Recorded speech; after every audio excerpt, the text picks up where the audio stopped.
Elizabeth at A Literary Princess. If you are new here, welcome. I'm a 6-year PhD candidate in English literature with a focus on Victorian women novelists. And as you might expect, I love to read. Today I have a book haul for you.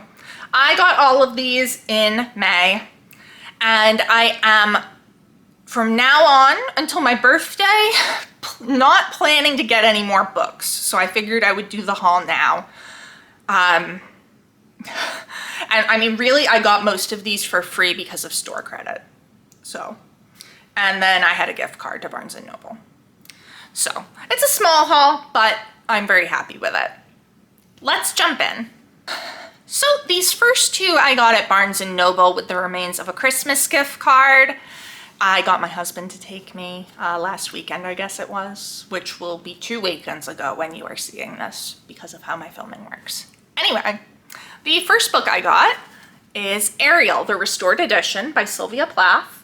So this is a facsimile of Plath's manuscript, reinstating her original selection and arrangement for the poems, because after she passed away, her husband, Ted Hughes, took charge of the manuscript and made some changes. Took poems out, put other poems in, rearranged. So this is putting it back how it was supposed to be, according to Plath herself. We've got, like, you know, the regular typed up poems, but then we have the facsimile of the typed manuscript she left. And then we also have her drafts of the poem Ariel, like handwritten, which is super cool. I have actually read this. I got it from the university library, I guess it was last year. Maybe? I don't know. Anyway, and I really wanted my own copy, and Barnes & Noble had it. Now, I know they had it like several months ago, like in December, when I went to spend the first part of this gift card, so I wasn't sure if they were still gonna have it, but they did, and I was super pleased. So I'm very happy to add this to my shelf. And it matches my collected poems because it's got the black and red and white going on. I then also got another poetry collection. This is the complete poems of Anne Sexton, by Anne Sexton. I've been reading some of Sexton's poems lately. I read one collection in May, and then I read another collection last year, and I've been really enjoying her, so I figured I would grab the complete poems and put this on my TBR for 2026. Yes, I am thinking that far ahead. Yes, I am. So this has everything that she wrote and like grouped by collection. So I'm excited for this. Now we get to the books from the used book superstore. So I recently did an unhaul video, and it happened to work out that me and my mom were able to go to the used book superstore in Burlington, Massachusetts, so that I could unhaul those books along with some books that I had at my parents' house. A lot of books that I had at my parents' house that I didn't want anymore. And I got about $40 in store credit, so I was like, okay, let's spend it. And I got, how many books is this? Like 7 books, I think, which is pretty good.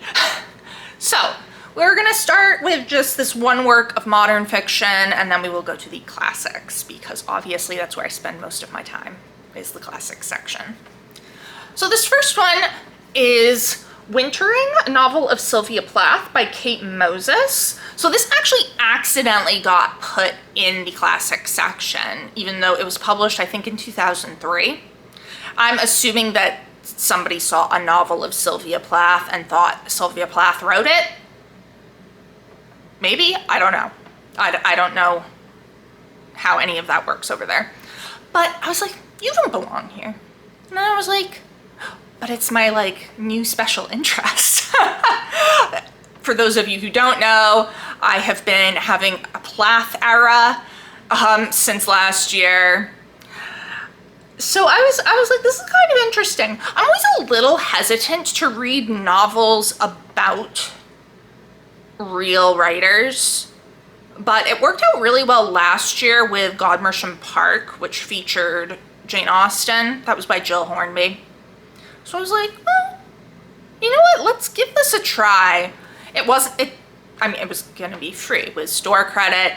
And I don't know, it just stuck out to me because it wasn't supposed to be where it was. And I was like, I will take you home and give you a home. Does that make any sense? Probably not. Am I weird? Definitely. But I am interested to get to this. I think it is, yeah, it's dealing with like right at the end of her life, in December of 1962. So when she was writing the Ariel poems. And now we get to the classics. So first up is Esther Waters by George Moore with this lovely older Riverside edition. So George Moore, I know, wrote The Egoist. That's the one by him that I know. He is a late Victorian writer. I know nothing about this book, and the Riverside editions do not do a summary. So it's about a woman named Esther Waters, presumably. However, I've been wanting to read something by him for a while, and when I saw this, I was like, well, that's coming with me. This is from, I believe, 1894. Am I right? Am I right? Hello? Yes, I am.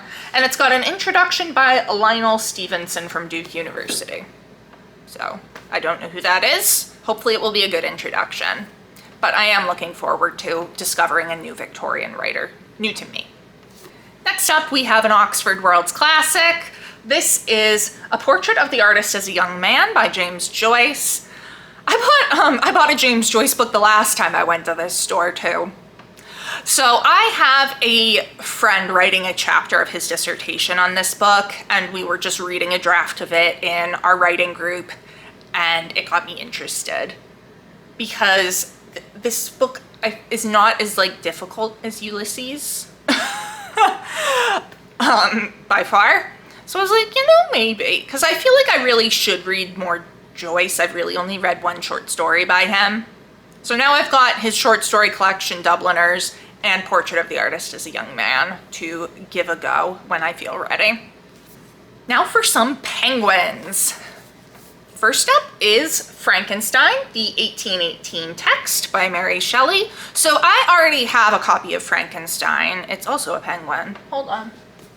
Right here. However, this is the revised later edition that she did in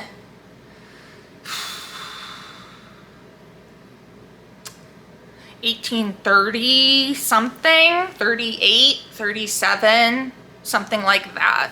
So it had been published first in 1818 as this text. And I am really interested to read the original 1818 text and see where the differences are. Like of course, in the notes for this edition, they do mark the, like, what the differences are with, like, footnotes and stuff. But I wanna, like, actually read it and see.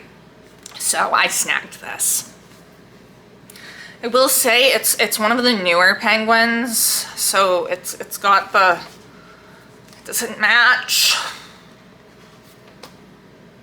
But I think I'm just gonna have to resign myself to this now because they're becoming more and more prevalent. We then have another of the new penguins, and this is A Christmas Carol and Other Christmas Writings by Charles Dickens. I somehow didn't have a copy of A Christmas Carol, and I was expecting to have all 5 of his Christmas novellas in here. You know, the and other Christmas writings. No, we have one of them in addition to A Christmas Carol. We've got The Haunted Man. But then we just have some other little pieces that he wrote that also involve Christmas, but not the rest of his Christmas novellas. No Cricket on the Hearth, no The Chimes, no whatever the heck the other one is called, Battle of Life. So I was disappointed to get it home and see that because I didn't bother looking in the table of contents. Maybe I should have, but I was just like, ooh, Penguin, Dickens, Christmas writings. I feel like that was a reasonable expectation to have, personally. However, I am still really glad to have this because I should have a copy of A Christmas Carol, and I am really interested to read The Haunted Man. One more Penguin, and it is one of the ones that I like, you know, have all pretty. This is Can You Forgive Her by Anthony Trollope. Now, I actually have a copy of Can You Forgive Her already. It is this. It is also a penguin. It is a much older penguin. And when I bought this from Thrift Books, it was showing me a picture of this. So when I got this, I wasn't very happy. Like, I find it very, this is ugly. I'm sorry. The cover is super faded.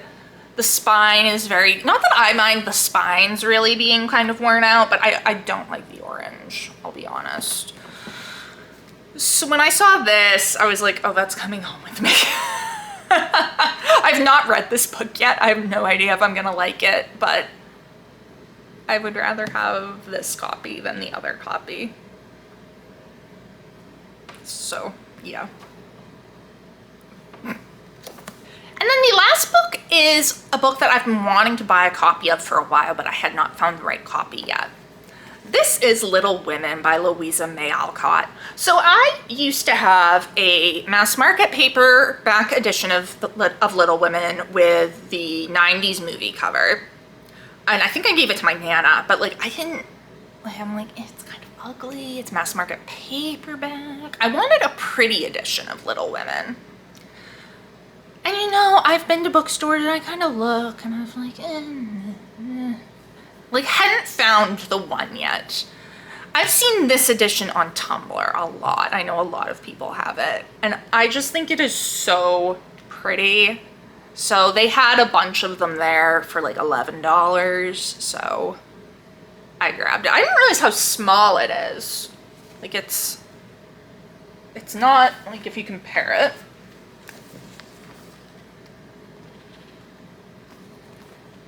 You know, like it's a little bit shorter than your average, but that's fine. I just love the cover so much. I think it is so pretty. And I'm really happy to have a nice copy of this on my shelf now. I would love to reread this soon. I haven't read it in quite a while. So this is from the Puffin in Bloom collection, illustrated by Hannah Bond. And I do love this. I love this cover. It's so pretty. I'm really happy to have it now and to finally have Little Women back on my shelves because I love Little Women. But yeah, so this is the last of the books. So that is my May book haul. Have you read any of these? What did you think of them? What books have you bought recently? If you enjoyed this video, please don't forget to give it a thumbs up and subscribe to see more of my bookish content. It has been great chatting with you. I will see you soon. Bye.